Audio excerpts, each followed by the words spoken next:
Hola señores, hoy es el 3 de abril y hoy empezamos un capítulo nuevo. Empezamos capítulo 6A. Es la primera parte de la casa.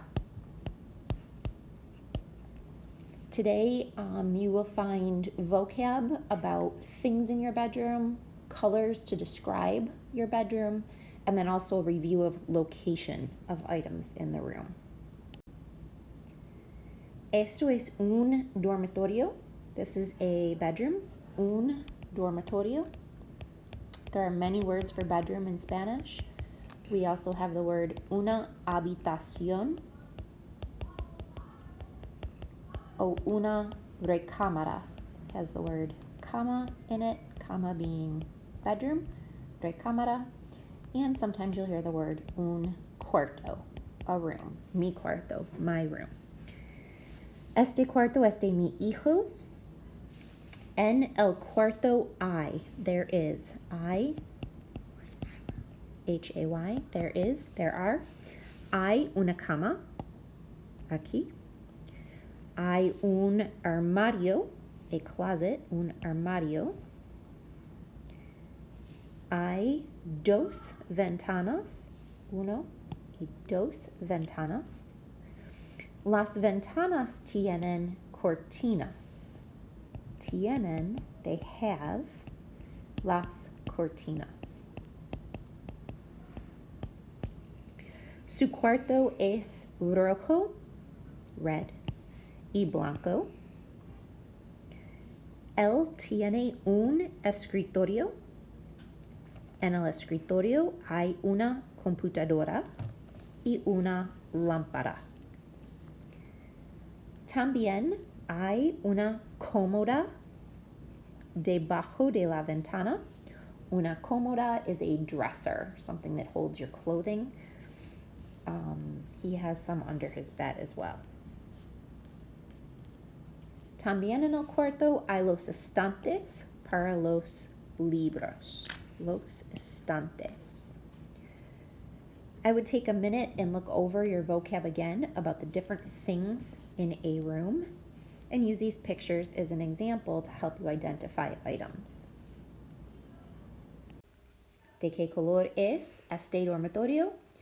Este dormitorio es rojo y blanco. Este cuarto es de mi hija. Es más grande, it is larger than the other, y es más desordenado. It's more disorganized than the other. As you hear her giggle in the background. It's not messy. Su dormitorio es violeta. Ella tiene cortinas rosadas. And I'll stop there for a minute and give you an opportunity to describe some of the items you see in the room. Lots of giant things.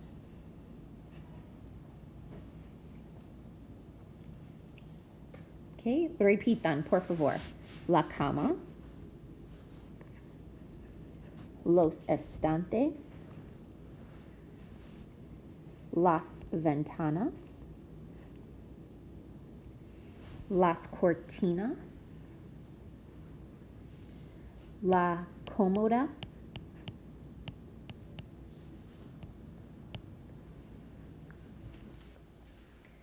la ropa,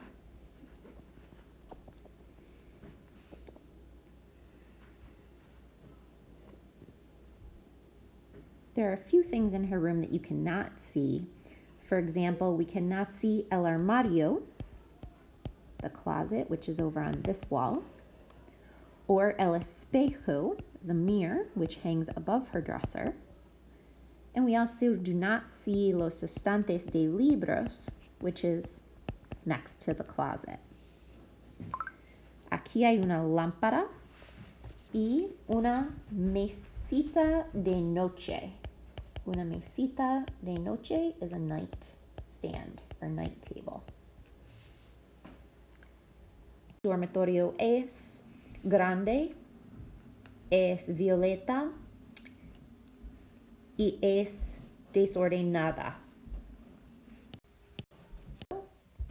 I could say, ¿Dónde está la cama? La cama está en el centro del dormitorio. It is in the center of the room. Okay, so in those two rooms with their pictures, you probably heard me use any of these three verbs. The verb ser, when I wanted to describe the room, the different traits that it had. For example, es grande. The colors, es violeta, es rojo y blanco. You also heard me use the verb tener if I wanted to say what the room had. So for example, el dormitorio tiene, the room has.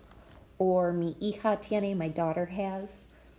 And then you also heard the verb I often. I means there is or there are, and it works really well just to describe the things that we see in a photograph. If you remember last two sessions, we looked at the verb ser in comparison to the verb estar. We're going to do that again today. The verb ser is used when you are answering the question, ¿Cómo es tu dormitorio? What is your bedroom like? Okay, so one more time. ¿Cómo es tu dormitorio? Those are all traits of the room. Also, you'll use the verb ser when you're using the question, ¿De qué color es? Of what color is it? ¿De qué color es?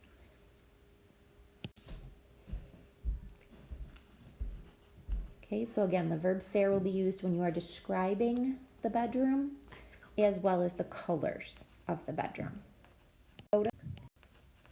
The verb estar is used to talk about location of items in the room. Mostly we would use here está or están. Está if we're talking about one thing in the bedroom. Están if we're talking about more than one thing in the bedroom. For example, I could say la lámpara está encima de la mesita. The lamp is on top of the night table. That's what this question is asking. Where is one item or where are more than one item? ¿Dónde está? ¿Dónde están? If I looked at this. In chapter 2b, we learned various expressions for location. The words can be found again in your Auténtico chapter 2b vocab, or they're here on this slide as well.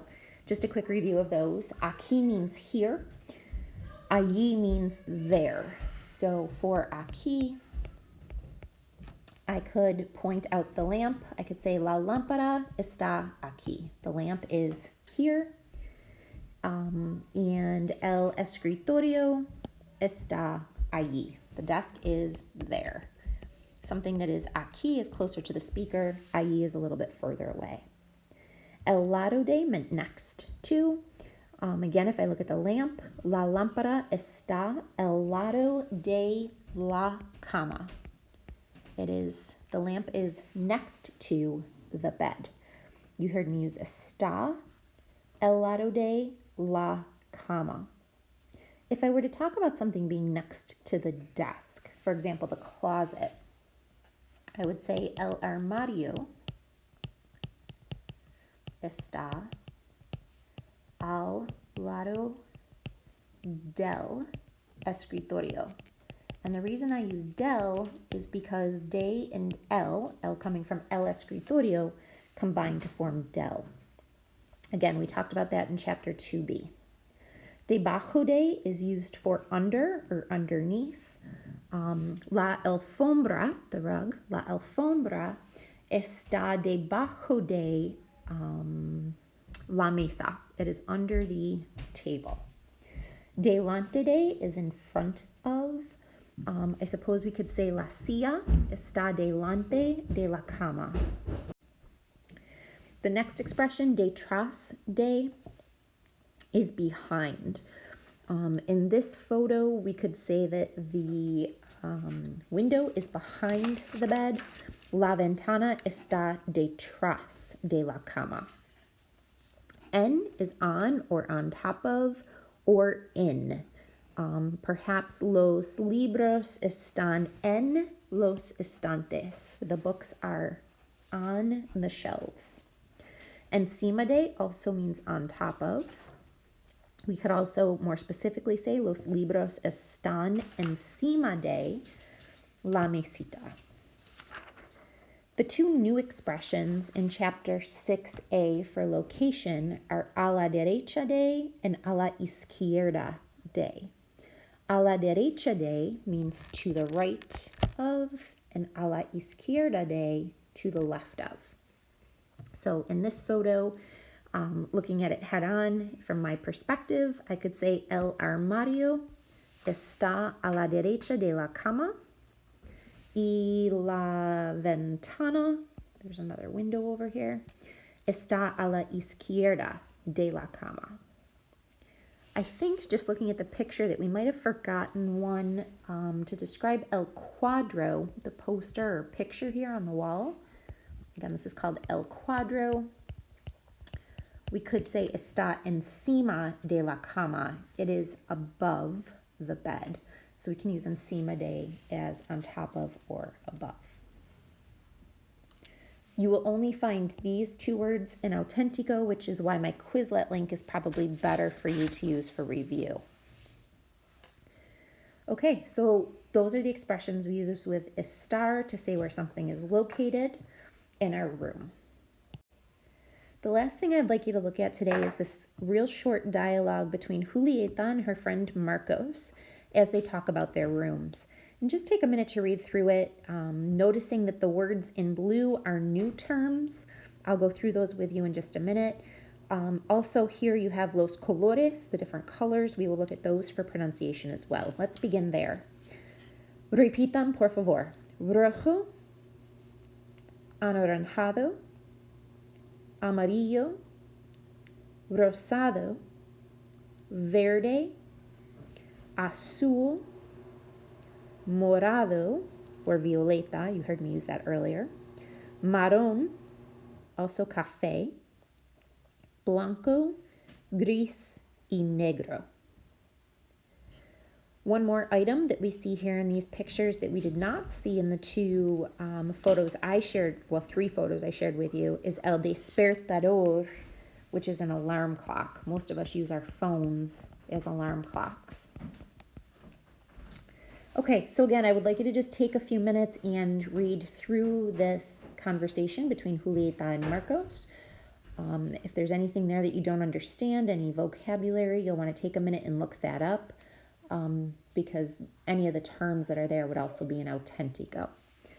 Okay, after you've taken your notes here from the video, you will find an assignment in Schoology that you will use your notes to work on. So if you have any questions or anything, don't forget that the discussion board will be up and you can post there. Adios.